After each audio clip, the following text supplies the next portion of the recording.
الحمدللہ کفا و سلام علی عبادہ الذین اصطفیٰ اما بعد۔ محترم ناظرین، پروگرام فضائل اعمال کی اس نشست میں آپ حضرات کا استقبال ہے۔ السلام علیکم ورحمۃ اللہ وبرکاتہ۔ آج کی نشست کا موضوع ہے اتباع سنت۔ اعوذ باللہ من الشیطان الرجیم، بسم اللہ الرحمن الرحیم۔ لقد کان لکم فی رسول اللہ اسوۃ حسنہ رب اشرح لی صدری ویسر لی امری واحلل عقدۃ من لسانی یفقہوا قولی رب زدنی علما سبحانک لا علم لنا الا ما علمتنا انک انت العلیم الحکیم۔ تمام قسم کی تعریفات اللہ وحدہ لا شریک، خالق کائنات، مالک ارض و سماء اور مدبر انس و جاں کے لیے ہیں۔ اس کے بعد بے شمار درود و سلام نازل ہو جناب محمد رسول اللہ صلی اللہ علیہ وسلم پر کہ اللہ رب العالمین نے انہیں رحمت للعالمین بنا کر بھیجا۔ اللہم صلی علی محمد وعلی آل محمد کما صلیت علی ابراہیم وعلی آل ابراہیم انک حمید مجید۔ اللہم بارک علی محمد وعلی آل محمد کما بارکت علی ابراہیم وعلی آل ابراہیم انک حمید مجید۔ محترم ناظرین، میں نے سورہ احزاب سورہ نمبر 33 کی 21ویں آیت آپ کے سامنے پڑھی ہے۔ اس مناسبت سے میں اتباع سنت کے تعلق سے چند باتیں آپ کے سامنے رکھنا چاہتا ہوں۔ اس میں یہ چیز زیادہ بتانے کی ہے کہ آج کل انکار حدیث کا فتنہ زور پکڑتا جا رہا ہے۔ آج کل نبی صلی اللہ علیہ وسلم کے قول پر دوسرے کے قول کو ترجیح دی جا رہی ہے۔ ناظرین یاد رکھیے، قرآن جس طریقے سے ہمارے لیے دلیل ہے، اسی طریقے سے نبی صلی اللہ علیہ وسلم کی حدیث ہمارے لیے دلیل ہے اور حجت ہے۔ قرآن مجمل ہے اور حدیث مفصل ہے۔ قرآن کی تفصیل بیان کرنے والی چیز کوئی ہے، وہ صرف اور صرف حدیث ہے۔ حدیث کا انکار گویا کہ قرآن کا انکار ہے، حدیث کا انکار نبی صلی اللہ علیہ وسلم کا انکار ہے۔ اگر صرف قرآن ہی ہمارے لیے کافی ہے تو میں ان سے پوچھنا چاہوں گا کہ وہ لوگ اپنے مردے کو کس طریقے سے دفن کریں گے، کس طریقے سے کفن دیں گے؟ اس کا تذکرہ تو قرآن میں موجود نہیں ہے۔ وہ اپنی میراث کو کس طریقے سے تقسیم کریں گے؟ اس کا تذکرہ قرآن میں موجود نہیں ہے کہ کس کو کتنا ملنا چاہیے۔ وہ اپنے لین دین، تجارتی معاملات کیسے طے کریں گے؟ ہو ہی نہیں سکتا۔ نکاح کے طور طریقے کیسے ہوں گے؟ طلاق کے مسائل کس طریقے سے حل ہوں گے؟ ان تمام چیزوں کا حکم تو موجود ہے، لیکن تفصیلی طور پہ حدیث کے اندر موجود ہے۔ 5 وقت کی نماز ہے، لیکن نماز میں رکعتوں کی تعداد کہاں سے لائیں گے اگر ہم حدیث کا انکار کرتے ہیں، نہیں مانتے ہیں؟ جیسا کہ لوگوں کی تعداد بڑھتی جا رہی ہے، تو میں ان سے پوچھنا چاہوں گا کہ ہم حدیث کے بغیر 1 سیکنڈ بھی آگے نہیں بڑھ سکتے۔ حدیث کا انکار قرآن کا انکار ہے، مگر افسوس بہت سارے لوگ آج کل ہیں جو حدیث کا انکار کر رہے ہیں۔ بہت سارے لوگ ایسے بھی پائے جا رہے ہیں جو اپنے اماموں کے اقوال کو نبی صلی اللہ علیہ وسلم کے قول پر ترجیح دیتے ہیں۔ یاد رکھیے، سنت کا لفظی معنی ہوتا ہے طور طریقہ، لیکن شریعت کے اندر سنت کا معنی ہے نبی صلی اللہ علیہ وسلم کا قول، یعنی نبی صلی اللہ علیہ وسلم کی بات، فعل اور تقریر۔ یعنی کوئی کام ہوا آپ کے زمانے میں لیکن آپ خاموش رہے، ان کو سنت کہا جاتا ہے۔ سنت کی یہ 3 قسمیں کچھ اس طریقے سے ہیں۔ سنت قولی ہے، یعنی نبی صلی اللہ علیہ وسلم کا قول کہنا، آپ نے کسی چیز کا حکم دیا، لوگوں نے کیا۔ صحیح مسلم کتاب الاشربہ کتاب نمبر 36 حدیث نمبر 2017، ان الشیطان یستحل الطعام، بے شک شیطان کھانے کو حلال کر لیتا ہے، اللہ یذکر اسم اللہ علیہ، ان الشیطان یستحل الطعام اللہ یذکر اسم اللہ علیہ، کہ شیطان اس کھانے کو حلال کر لیتا ہے، اور شیطان کے لیے وہ کھانا حلال ہو جاتا ہے جو بغیر بسم اللہ کے کھایا جائے۔ تو یہ نبی صلی اللہ علیہ وسلم کا قول ہے، اس کو بھی سنت کہتے ہیں۔ نبی صلی اللہ علیہ وسلم کا فعل، طور طریقہ بھی سنت ہے۔ نعمان بن بشیر رضی اللہ تعالیٰ عنہ کہتے ہیں، سنن ابی داؤد کی روایت کتاب الصلاۃ کتاب نمبر 2 حدیث نمبر 665، کان رسول اللہ صلی اللہ علیہ وسلم یسوی صفوفنا اذا قمنا للصلاۃ فاذا استوینا کبرا، جب ہم لوگ نماز کے لیے کھڑے ہوتے تو نبی صلی اللہ علیہ وسلم ہماری صفوں کو سیدھی کرتے، اور جب سیدھی ہو جاتی تو آپ اللہ اکبر کہتے۔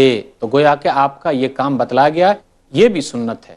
پھر اسی طرح تقریر، یہ نبی صلی اللہ علیہ وسلم کے دور میں کوئی کام ہوا اور آپ نے خاموشی اختیار کی تو وہ بھی سنت ہے۔ سنن ابی داؤد کتاب التطوع کتاب نمبر 5 حدیث نمبر 1267، ایک آدمی فجر کی نماز کے بعد 2 رکعت نماز پڑھنے لگا، تو نبی صلی اللہ علیہ وسلم نے کہا صلاۃ الصبح رکعتان، کہ بھائی نماز تو صبح کی 2 ہی رکعت ہے، یعنی 2 ہی رکعت فرض ہے، یہ فرض نماز کے بعد تم 2 رکعت کیوں پڑھ رہے ہو؟ اس آدمی نے کہا انی لم اکن صلیت الرکعتین اللتین قبلہما فصلیتہما علانا فسکت رسول اللہ کے رسول میں نے 2 رکعت نماز نہیں پڑھی تھی، یعنی 2 رکعت سنت فجر کی نہیں پڑھی تھی، اس لیے میں وہ پڑھ رہا ہوں فرض کے بعد۔ تو نبی صلی اللہ علیہ وسلم خاموش رہے، تو یہ بھی سنت ہے۔ پتہ یہ چلا جس آدمی کے فجر کی سنت چھوٹ جائے اور فرض نماز کھڑی رہے تو وہ فرض نماز میں شامل ہو جائے، اس کے بعد 2 رکعت پڑھ لے۔ یہ حدیث دلیل ہے۔ قرآن، حدیث، صحابہ کے اقوال اور ائمہ کے اقوال سے پتہ چلتا ہے کہ سنت کی بڑی اہمیت ہے۔ سنت کو ہم کسی بھی حالت میں چھوڑ نہیں سکتے۔ قرآن میں تو رب نے کافی تفصیل کے ساتھ کہا ہے۔ سورہ انفال سورہ نمبر 8 آیت نمبر 20، یا ایھا الذین آمنوا اطیعوا اللہ ورسولہ ولا تولوا عنہ وانتم تسمعون، اے ایمان والو اللہ کی اطاعت کرو اور اس کے رسول کی بات مانو، اور اس کے رسول کی اطاعت کرو اور اعراض نہ کرو حالانکہ تم سن رہے ہو۔ رسول اللہ صلی اللہ علیہ وسلم کی اطاعت فرض ہے، ان کی بات ماننا فرض ہے۔ ان کی بات آج کل حدیث میں موجود ہے۔ آج اگر ہم حدیث کو نہیں مانتے تو کس چیز میں اطاعت کریں گے؟ اگر آپ نبی صلی اللہ علیہ وسلم کو نہیں مانتے تو قرآن کو نہیں مان رہے ہیں آپ۔ قرآن کہتا ہے کہ تم اللہ کی مانو اور رسول کی بات مانو، تو قرآن ہی اگر ہمارے لیے کافی ہے تو رسول کی بات ماننا کس میں ہے؟ رسول کی بات ماننا حدیث میں ہے۔ نبی صلی اللہ علیہ وسلم کا فیصلہ ہر حال میں ضروری ہے۔ نبی صلی اللہ علیہ وسلم کی طرف ہم رجوع ہوں گے جھگڑے کی صورت میں۔ آج حدیث موجود ہے نبی صلی اللہ علیہ وسلم کی، جھگڑے کے معاملے میں حدیث کی طرف رجوع ہوتے ہیں، ورنہ تو دین صحابہ کے دور کے لیے خاص ہو جائے گا۔ اللہ نے کہا سورہ نساء سورہ نمبر 4 آیت نمبر 59، فَإِن تَنَازَعْتُمْ فِي شَيْءٍ فَرُدُّوهُ إِلَى اللَّهِ وَالرَّسُولِ إِن كُنتُمْ تُؤْمِنُونَ بِاللَّهِ وَالْيَوْمِ الْآخِرِ ذَلِكَ خَيْرٌ وَأَحْسَنُ تَأْوِيلًا۔ اگر تمہارے درمیان کسی معاملے میں جھگڑا ہو جائے تو اللہ کی طرف لوٹو اور اللہ کے رسول کی طرف لوٹو، اگر تم اللہ پر اور آخرت کے دن پر ایمان رکھتے ہو۔ رسول اللہ صلی اللہ علیہ وسلم کی اطاعت اس لیے بھی فرض ہے اور ضروری ہے، ان کے حدیثوں پر عمل کرنا ضروری ہے۔ کیوں؟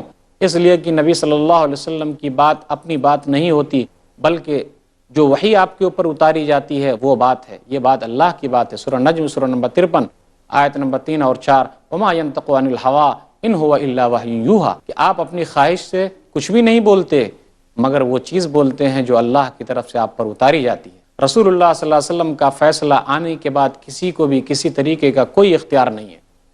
سورہ احزاب سورہ نمبر 33 آیت نمبر 36، وما كان لمؤمن ولا مؤمنة اذا قضى الله ورسوله امرا ان يكون لهم الخيرة من امرهم ومن يعص الله ورسوله فقد ضل ضلالا مبينا۔ کسی مومن مرد اور کسی مومن عورت کے لیے اختیار ہے ہی نہیں جس میں اللہ کے رسول صلی اللہ علیہ وسلم کوئی فیصلہ سنا دیں اور وہ اپنا اختیار لے آئیں۔ جو اللہ اور اس کے رسول کی نافرمانی کرے گا وہ کھلی ہوئی گمراہی میں۔ جو آدمی رسول اللہ کی بات نہیں مانتا صلی اللہ علیہ وسلم، جو نبی صلی اللہ علیہ وسلم کی حدیث کو نہیں مانتا، اس کا انکار کرتا ہے، وہ مومن ہے ہی نہیں۔ اللہ نے کہا سورہ نساء سورہ نمبر 4 آیت نمبر 65، فلا وربک لا یؤمنون حتی یحکموک فیما شجر بینہم ثم لا یجدوا فی انفسہم حرجا مما قضیت ویسلموا تسلیما۔ آپ کے رب کی قسم، یہاں اللہ تعالیٰ اپنی قسم کھا رہا ہے اس چیز کو ثابت کرنے کے لیے، اس چیز کو ثابت کرنے کے لیے کہ جو نبی کی سنت کو نہیں مانتا، نبی کی حدیث کو نہیں مانتا، نبی کے طور طریقے کو نہیں مانتا، نبی کے فیصلے کو نہیں مانتا، وہ مومن نہیں ہے۔ ہم اور آپ حدیث کا انکار کرنا چلیں، افسوس کی بات ہے کہ نہیں ہے۔ جو بھی حدیث کا انکار کرتا ہے وہ سن لے کہ نبی صلی اللہ علیہ وسلم کی مخالفت، نبی صلی اللہ علیہ وسلم کی حدیث کا انکار کرنا اس بات کو دعوت دینا ہے کہ کہیں ایسا نہ ہو کہ فتنہ آ جائے، فساد آ جائے، آدمی مصیبت میں مبتلا ہو جائے۔ سورہ نور سورہ نمبر 24 آیت نمبر 63، فَلْيَحْذَرِ الَّذِينَ يُخَالِفُونَ عَنْ أَمْرِهِ أَن تُصِيبَهُمْ فِتْنَةٌ أَوْ يُصِيبَهُمْ عَذَابٌ أَلِيمٌ۔ انہیں ڈرنا چاہیے، کنہیں ڈرنا چاہیے؟ جو رسول اللہ صلی اللہ علیہ وسلم کی مخالفت کرتے ہیں، کہیں ایسا نہ ہو کہ انہیں فتنہ آ پہنچے اور دردناک عذاب ان تک آ پہنچے۔ رسول اللہ صلی اللہ علیہ وسلم کی اطاعت، رسول اللہ صلی اللہ علیہ وسلم کے فرمان کو ماننا، رسول اللہ صلی اللہ علیہ وسلم کی حدیث کو ماننا، یہ اللہ کی اطاعت ہے۔ من یطع الرسول فقد اطاع اللہ، سورہ نساء سورہ نمبر 4 آیت نمبر 80۔ جو رسول اللہ کی اطاعت کرتا ہے حقیقی معنوں میں وہ اللہ کی اطاعت کرتا ہے، اللہ کی بات مانتا ہے۔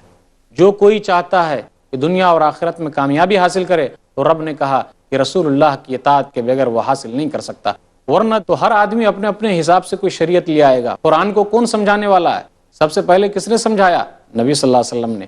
جب نبی صلی اللہ علیہ وسلم نے سمجھایا، قرآن ہم تک پہنچا، آج ہم نے نبی کی بات ہی ختم کر دی، اسی کا انکار کرنے لگے، کامیابی نہیں مل سکتی ہے۔ اللہ نے کہا سورہ النساء سورہ نمبر 4 آیت نمبر 69، من یطع اللہ ورسولہ فاولئک مع الذین انعم اللہ علیہم من النبیین والصدیقین والشہداء والصالحین وحسن اولئک رفیقا ومن یطع اللہ والرسول فاولئک مع الذین انعم اللہ علیہم من النبیین والصدیقین والشہداء والصالحین وحسن اولئک رفیقا۔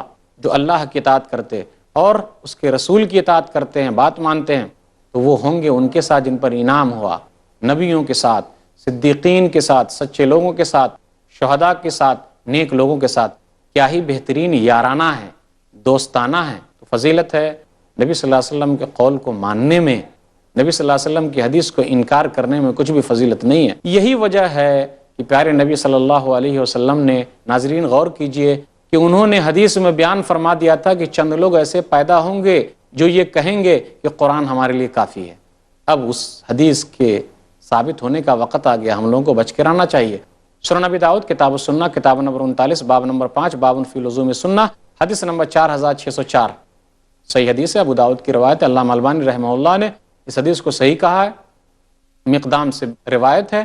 نبی صلی اللہ علیہ وسلم نے ارشاد فرمایا الا یوشک رجل شبعان علی اریقتہ فیقول، اللہ نے کہا سورہ النساء سورہ نمبر 4 آیت نمبر 69، من یطع اللہ ورسولہ فاولئک مع الذین انعم اللہ علیہم من النبیین والصدیقین والشہداء والصالحین وحسن اولئک رفیقا ومن یطع اللہ والرسول فاولئک مع الذین انعم اللہ علیہم من النبیین والصدیقین والشہداء والصالحین وحسن اولئک رفیقا۔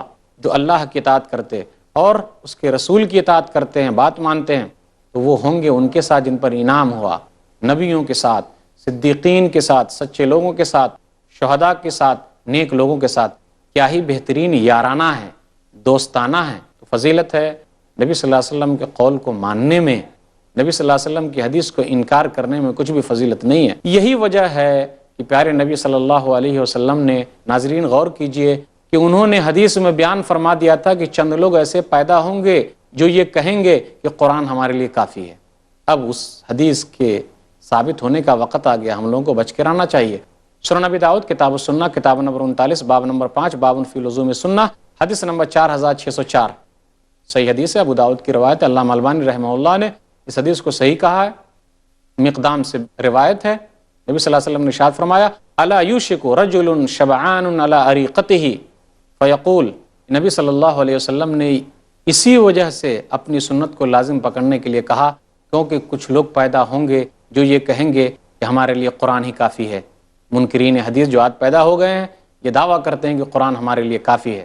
سنن ابی داؤد کتاب السنہ کتاب نمبر 39 باب نمبر 5 باب فی لزوم السنہ حدیث نمبر 4604 یہ صحیح حدیث ہے۔ نبی صلی اللہ علیہ وسلم نے ارشاد فرمایا الا انی اوتیت الکتاب ومثلہ معہ، لوگو سنو، مجھے کتاب دی گئی ہے اور کتاب ہی کے جیسے ایک چیز اور دی گئی ہے۔ وہ چیز کیا ہے؟ وہ چیز حدیث ہے، نبی صلی اللہ علیہ وسلم کی سنت ہے، نبی صلی اللہ علیہ وسلم کا فرمان ہے۔ الا یوشک رجل شبعان علی اریقتہ فیقول علیکم بہذا القرآن فما وجدتم فیہ من حلال فاحلوہ وما وجدتم فیہ من حرام فحرموہ۔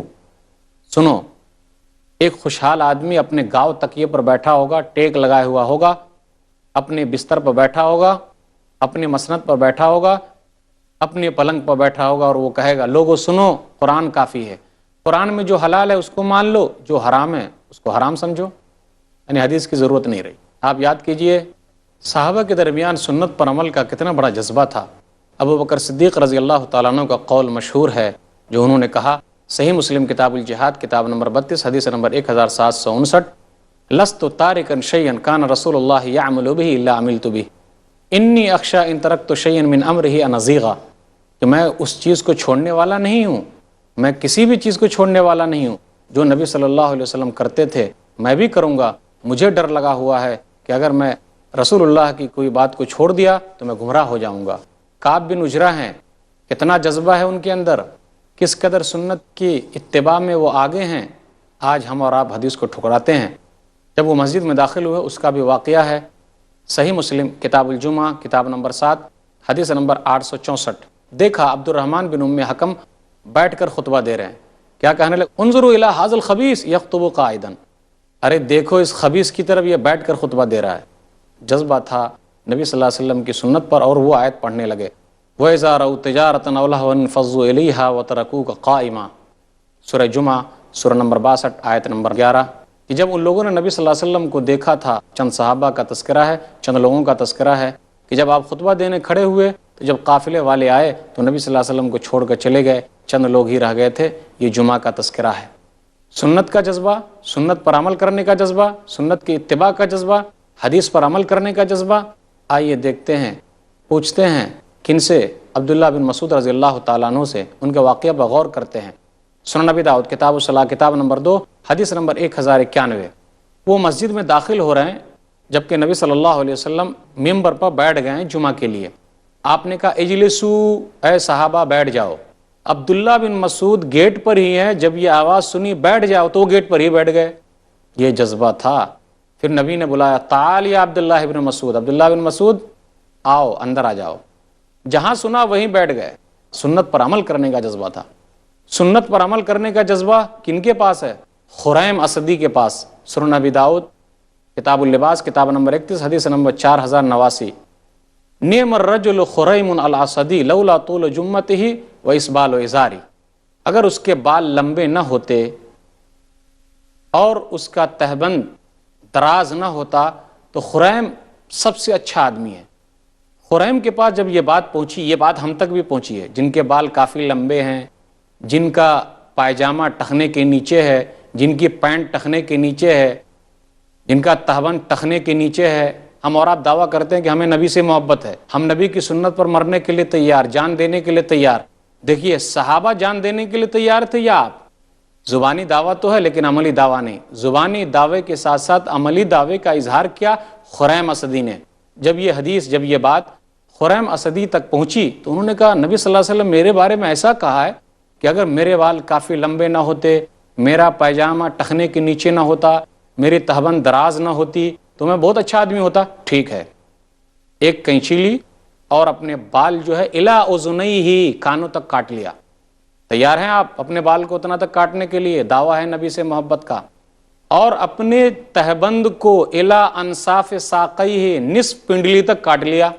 تیار ہیں آپ اپنی پینٹ کو کاٹنے کے لیے؟ تیار ہیں؟ نبی سے محبت کا دعویٰ ہے اور حدیث کا انکار کرنے چلے ہیں۔ یہ حدیث تو ان تک بھی پہنچی، انہوں نے عمل کیا، آپ تک پہنچی، آپ عمل کریں گے؟ کون ہے تارک آئین رسول مختار؟ مصلحت وقت کی ہے، کس کے عمل کا معیار؟ کس کی آنکھوں میں سمایا ہے شعار اغیار؟ ہو گئی کس کی نگاہ طرز سلف سے بیزار؟ قلب میں سوز نہیں، روح میں احساس نہیں، کچھ بھی پیغام محمد کا تمہیں پاس نہیں۔ وضع میں تم ہو نصارہ تو تمدن میں ہنود، یا مسلمان ہے جنہیں دیکھ کے شرمائے یہود۔ اتباع سنت کی بات کرتے ہیں۔ اماموں نے بھی اتباع سنت پر ابھارا ہے، حدیث کو لینے پر ابھارا ہے، اپنی بات کو حدیث کے مقابلے میں نہ لینے کی تلقین کی ہے۔ امام ابو حنیفہ رحمہ اللہ، جن کو امام اعظم کہا جاتا ہے، ائمہ اربعہ کے بارے میں بات کرتا ہوں، شامی جلد نمبر 1 صفحہ نمبر 50، جب صحیح حدیث مل جائے وہی میرا مذہب ہے۔ پتہ کیا چلا؟ امام صاحب کے نزدیک بھی حدیث ضعیف بھی ہوتی ہے اور صحیح بھی ہوتی ہے، تو امام صاحب کا مسلک کیا؟ صحیح حدیث میرا مذہب ہے۔ تو صحیح معنوں میں پکے حنفی وہ ہیں جو امام صاحب کی اس بات کو لیتے ہیں اور صحیح حدیث پر عمل کرتے ہیں اور ضعیف حدیث کو چھوڑ دیتے ہیں، وہ آدمی پکے حنفی ہیں۔ امام مالک رحمہ اللہ نے بھی کہا الایقاظ صفحہ نمبر 72 میں، میری بات کو کتاب و سنت کی کسوٹی پر پرکھو، اگر سنت کے موافق ہو تو لے لو اور سنت کے مخالف ہے تو چھوڑ دو۔ پکے مالکی کون ہوں گے؟ جو امام صاحب کی اس بات کو لیں گے اور صحیح حدیث پر عمل کریں گے، ضعیف حدیث کو نہیں لیں گے۔ امام شافعی رحمہ اللہ نے بھی یہی کہا میزان کے اندر جلد نمبر 1 صفحہ نمبر 57 میں، جو صحیح حدیث ہے وہی میرا مذہب ہے، جب صحیح حدیث مل جائے وہی میرا مذہب ہے۔ امام شافعی رحمہ اللہ کے نزدیک حدیث صحیح بھی ہوتی ہے، ضعیف بھی ہوتی ہے، صحیح حدیث ان کا مذہب ہے، حدیث کے رہتے ہوئے اماموں کی بات نہیں چلے گی۔ امام احمد بن حنبل رحمہ اللہ نے کہا مناقب احمد میں صفحہ نمبر 182 میں، جو کوئی سنت کو چھوڑ دے گا وہ ہلاکت میں جا گرے گا۔ پتہ کیا چل رہا ہے؟ چاروں اماموں کے اقوال کو سامنے رکھیے، نبی صلی اللہ علیہ وسلم کی بات ہی لینے کے لیے کہا جا رہا ہے، نبی صلی اللہ علیہ وسلم کی سنت پر عمل کرنے کی تلقین کی جا رہی ہے۔ تو جو کوئی بھی آدمی اپنے سامنے اماموں کا قول دیکھتا ہے اور نبی کے قول کو دیکھتا ہے تو اس کے لیے ضروری ہے کہ وہ نبی کے قول کو لے، اپنے امام کے قول کو نہ لے۔ آج کل لوگ بات کرتے ہیں کہ جی حدیث کو ہم اس لیے انکار کرتے ہیں کہ نبی صلی اللہ علیہ وسلم کے دور میں حدیث لکھنے کا رواج نہیں تھا. حدیثیں تو 200 سال کے بعد لکھی گئی ہے. امام بخاری نے جمع کیا، امام مسلم نے جمع کیا، امام ابو داؤد نے جمع کیا، امام ترمذی نے جمع کیا، امام ابن ماجہ نے جمع کیا. کہنا چاہوں گا شاید کہ وہ لوگ بھول گئے کہ نبی صلی اللہ علیہ وسلم کے دور میں بھی حدیثیں لکھنے کا، جمع کرنے کا رواج تھا. لوگ کہتے ہیں کہ حدیثیں بعد میں لکھی گئی. صحابہ کا دور 110 ہجری تک ہے. صحابہ کے درمیان بھی حدیث لکھنے کا رواج تھا. سنن ابی داؤد کتاب العلم کتاب نمبر 24 حدیث نمبر 3642. عبداللہ بن عمرو بن عاص سے کہا اکتب فوالذی نفسی بیدہ ما یخرج من اللہ حق، لکھو اللہ کی قسم مجھ سے تو حق بات ہی نکلتی ہے. آپ صلی اللہ علیہ وسلم نے کہا اکتبوا لابی شاہ، جو سنن ابی داؤد کی روایت ہے، حدیث نمبر 3649. اکتبوا لابی شاہ، ابو شاہ کے لیے لکھ کے دو. نبی صلی اللہ علیہ وسلم کے دور میں بھی حدیث لکھنے کا رواج تھا. حساب لکھے جاتے تھے، رقوم لکھے جاتی تھی. پھر اسی طرح جب تابعین کا دور آتا ہے 180 ہجری تک، تو تابعین نے بھی حدیثیں جمع کی. امام مالک نے موطا لکھی، زہری نے سنن اور آثار لکھے. تو یہ تمام حدیثیں لکھنے کا رواج تھا، جمع کرنے کا رواج تھا. یہ الگ بات ہے کہ اس کے بعد جو دور شروع ہوا 180 ہجری کے بعد سے، ان محدثین نے تمام حدیثوں کو جمع کیا، لکھا نہیں ہے. ہم اور آپ بھول گئے اور کہنے لگے کہ لکھا ہے. محنت کر کے جمع کیا ہے. یہاں تک کہ ایک مستشرق نے کہا کہ دنیا کے اندر آج نہ کوئی قوم ہے اور نہ ایسی آئے گی مسلمانوں کی طرح کہ انہوں نے ایسا فن ایجاد کیا کہ 5 لاکھ لوگوں کے حالات ان لوگوں نے جمع کیے جو قیامت تک لوگ پڑھتے رہیں گے. الاصابہ کے اندر اس کے انگلش ترجمے کے مقدمے میں یہ لکھی گئی بات ہے. میں آپ سے پوچھنا چاہتا ہوں کہ سنت کے بغیر آپ کہیں آگے چل ہی نہیں سکتے، بغیر اس کے کام ہو ہی نہیں سکتا. جیسے کہ نبی صلی اللہ علیہ وسلم نے جو عورتیں حاملہ ہے، جو عورتوں کے پیٹ میں بچہ ہے، جو عورتیں دودھ پلا رہی ہیں، ان کے لیے بھی آپ نے آسانی فرمائی ہے کہ وہ بعد میں روزہ رکھ لے.